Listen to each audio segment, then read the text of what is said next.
listening to Coffee and Conversation with Recovery Advocate Network, the nonprofit organization that strives to address the staggering disparity in resource availability for individuals suffering from mental health disorders, processing disorders, addictions, trauma healing, and sexual identity challenges. Together, we strive to end the stigma associated with these challenges so that true healing can begin.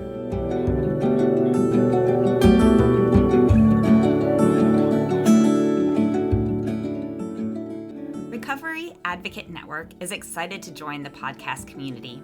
I am your host, Ange, and I am grateful for your support of our mission and welcome you to join us in building a world where individuals with mental health challenges receive comprehensive and effective treatment without worrying about financial burdens to themselves or their families or the stigma often associated with it. We will start our podcast by broadcasting a 3-part series from RAN's official webinar on Wednesday, June 22nd, 2022. The event's goal was to raise awareness of the need for changes in the availability of financial assistance for those suffering from mental health disorders.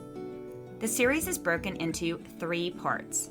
The client's perspective, where you will hear my personal story and why I became a founding member of RAN. The family's perspective, and finally, the perspective of a clinician, followed by a Q&A session. Since this podcast deals with mental health challenges, many episodes may contain triggering topics. If you feel triggered, we encourage you to contact your support system, therapist, national and community support groups, and/or the Global Crisis Text Line by texting 741-741. So, let's get started. Good morning, everyone. Thank you for being here today. My name is Erin, and I am one of the 6 founding members of Recovery Advocate Network. Today is our first Coffee and Conversation event, and we're so excited to have you join us. The purpose of today's program is to help educate people, not only on what our organization is and what we aim to accomplish, but also to assist in opening the general dialogue around mental health, acknowledging the prevalence of mental health-related issues in society, and recognizing the large disparity in resources available for treatment. This morning, you will hear feature commentary from the client perspective, with one of our board members sharing her personal story of treatment and challenges with insurance. You will also hear a family perspective from someone who not only watched his brother suffer from mental health challenges, but also experienced firsthand what it means to have untreated mental illness within the family unit. And finally, you will hear a clinician's perspective from someone who is personally in recovery from substance abuse and has dedicated his life to helping others find their way when the world we live in does not make treatment and resources readily available. That said, our organization, Recovery Advocate Network, or RAN as we like to call it, took shape last summer as 6 of our founding members found each other through common ground, some having experienced the challenges of finding treatment for mental illness firsthand, while others saw loved ones, family, and friends experience it. Long story short, we came together and recognized that society in general does not treat mental illness with appropriate measures. Much of mainstream society still harbors antiquated perceptions of what exactly it means to be diagnosed with a mental health disorder. For many, mental illness only means depression or anxiety, while others seem to classify it to mean only substance abuse or addiction. And even more so, others see it as PTSD, trauma, process disorders, challenges with sexual identity, and so on. But the truth of the matter is, and part of why we are here today, is that they're all mental health related disorders, often which overlap each other, and individuals who are diagnosed with them deserve access to treatment, whether that be through individual therapy, outpatient programs, inpatient programs, support groups, and so on. Because of this, we at Recovery Advocate Network seek to remove the financial barriers to treatment by offering scholarships to those dedicated to their own healing.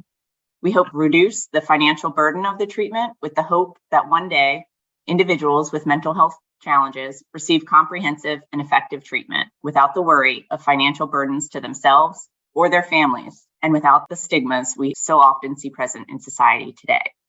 With that being said, I will let Brian, one of my fellow board members, elaborate on this.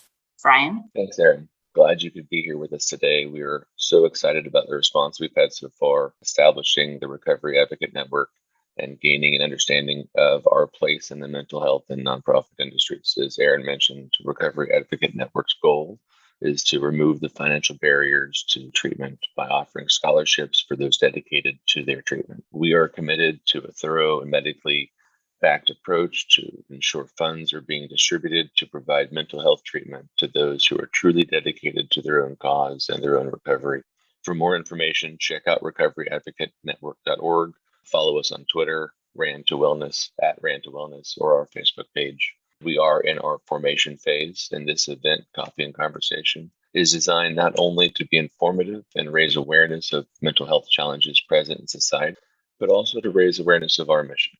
We can only offer scholarships when people like you, who care about the mental well-being of our society and future generations, support us. A society grows great when one plants trees under whose shade they will never sit.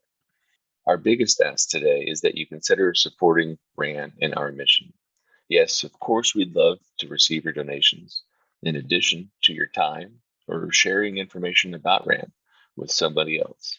I invite you to share some part of the story you hear today about Recovery Advocate Network or one of our wonderful speakers in a way that's impacted you with somebody over the next week over coffee. Everyone associated with this event has volunteered their time and expertise. We really appreciate our speakers and the board for making this happen. We have events focused on raising funds down the road, but today is about sharing. We want you to get to know RAN, and so when the time comes, you'll want to join the fight before we even ask. For anyone currently interested in volunteering time, send me an email, brian@recoveryadvocatenetwork.org. So let's get to it. How much do you think it costs for one day of residential treatment on average? Take some time and think about it. Remember, the minimum recommended time is at least 28 days.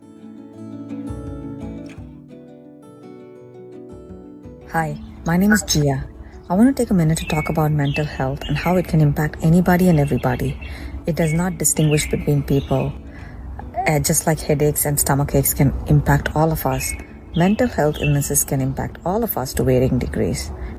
It's high time we step up and increase awareness and break the stigma in society around mental health illnesses and welcome open dialogue and conversations, especially in the workplace. Thank you. I believe that it is the foundation upon which everything else is built. My business, there's a lot of ups and downs, and you need to have a middle ground. Don't let the highs be too high and the lows be too low. You can build everything else that you need from this foundation, whether it's spiritual well-being and mental well-being, physical well-being, your career, family, whatever. Groups like the RAN Network and other advocacy groups, they create a safe space for people to not feel marginalized. They feel normalized, and they can begin that process of creating that foundation and then achieving quality mental health. Thank you for this opportunity. And the answer for our first trivia question, it's over $600 a day for residential mental health treatment. I do want to make a disclaimer before I introduce our first speaker that this is a mental health forum. There will be a variety of sensitive topics that will be discussed today, and maybe some triggers for some are hard to hear for others. If you're feeling uncomfortable or do not want to stay for the duration of the program, we understand and appreciate your ongoing support. That said, if you need resources for yourself or a loved one, please reach out and we'd be happy to provide reference information to you. And now I turn things over to our first speaker, one of our Recovery Advocate Network founding members, Angela Gill-Nelms. Thank you, Brian. Yes, my name is Angela Nelms, and I am here to share my story with you. In August of 2020, I decided to try something that many single men and women try: online dating. All of my friends encouraged it. They recommended this site or another, and I finally found one that seemed great. I mean, it appeared to rank your match based on answers to questions, and one male and I matched at 99%. What are the odds? Add to the fact he had pictures of a dog and camping and other fun things I loved. So clearly we set a first date. In the next few days, those days are hazy in my mind. We went on a few dates that week, and I quickly realized we were not a good fit, and I told him so. He, however, disagreed. On August 16th of 2020, I was kidnapped, held hostage, and raped for 5 days as he prepared to sell me into the sex trade. You see, I later found out that he had modified his account to align with mine. He had targeted me as his next victim. One moment, I saw a chance to escape and I ran. Went to the police, where I was further traumatized by officers who were not trained on how to handle so severe of a situation. Eventually, I made my way to the Special Victims Unit and then to leave the state for 4 months. During this time, I sold my home, had my belongings moved to another side of town, and I eventually sold the vehicle that I owned that I knew he would recognize. To this date, I have still not returned to that corner block where I was kidnapped. When I look back at those days almost 2 years ago, a part of me actually believes they were the easy part. The difficult part has been learning to live with severe PTSD, with flashbacks, hypervigilance, and nightmares, which were eventually characterized as severe, persistent nightmare disorder. There's a reason that sleep deprivation is used as a form of torture, and why individuals with severe PTSD plus severe persistent nightmare disorder have such high suicide rates and often live a life not worth living. I personally feared going to sleep because I knew I would experience that defeat, entrapment, and hopelessness all over again. After trying every single sleep medicine protocol possible in conjunction with intense therapy, as well as an amazing PTSD service dog, Cuba, my treatment team advised for me to go to a treatment center so they could test out additional sleep medications in a safe environment to find something that would allow me to actually sleep and to begin to heal from my PTSD. Testing new medications actually takes time. However, on day 10 of treatment, I found out that my insurance dropped my coverage. You see, I was not a veteran or a first responder, and so my form of PTSD was not classified in a category that my insurance was willing to fund treatment for, and so they dropped coverage.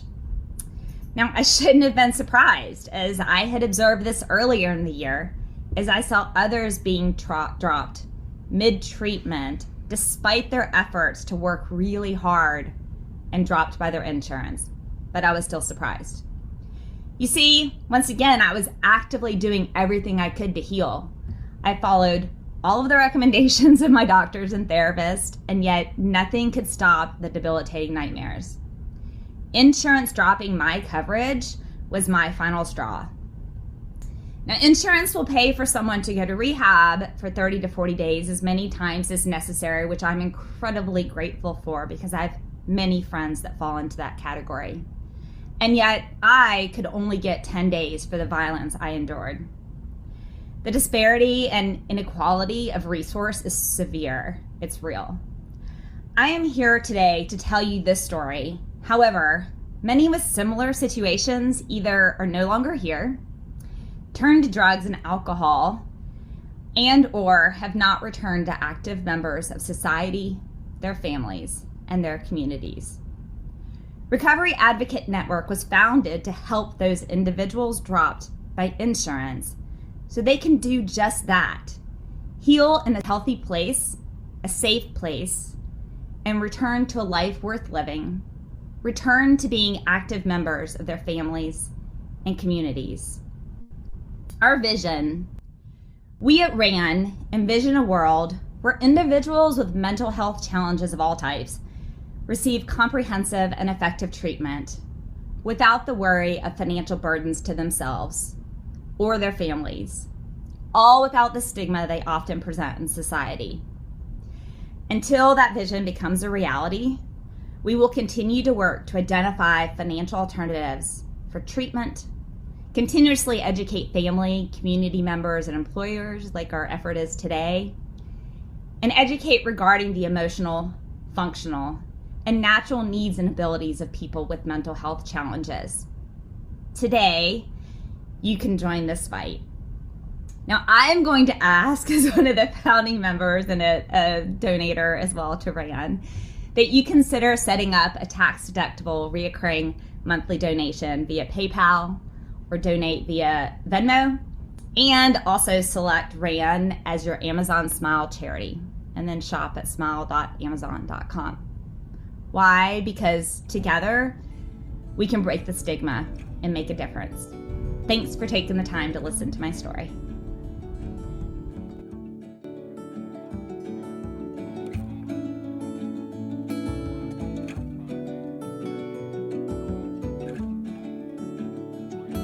Thanks, Angela. We really appreciate you taking the time and sharing that with us today.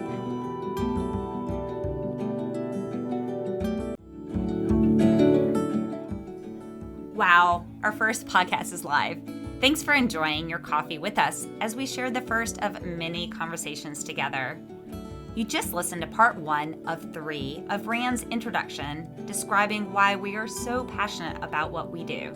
In case you're wondering, every individual working with RAN does so on a 100% volunteer basis. All funds raised go to support the mission. So don't forget to love, not like, our podcast and subscribe to future episodes. We hope you will connect with us at www.recoveryadvocatenetwork.org, where you can donate to the mission, read blog posts, and stay in the loop about upcoming events, including fundraising auctions. Follow us on Facebook and Instagram at Recovery Advocate Network and on Twitter at RAN to Wellness. If you would like to share your experiences or expertise, we encourage you to be a future guest on this podcast by emailing us at podcast@recoveryadvocatenetwork.org or submit a blog post by emailing blog@recoveryadvocatenetwork.org. If you wish to provide feedback, please feel free to leave comments on the episode or email us. Now, back to your coffee.